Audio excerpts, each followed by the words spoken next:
Hola a todos, somos Julia, Marta e Paulo, estudantes do IES Enrique Murumáis, e neste vídeo imos vos explicar por que as lapas cambian de cor dependendo do reactivo. Estas cores correspóndense cos distintos tránsitos que presenta cada sustancia cando os seus electróns pasan de un orbital a outro.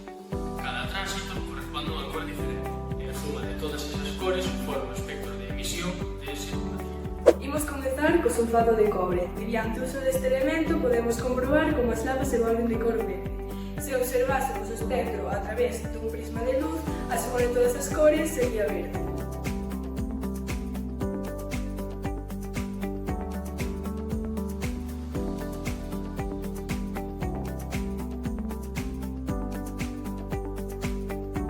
Agora imos co hidróxido de sodio, polo mesmo motivo que no caso anterior, a lapa volvese de cor laranxa.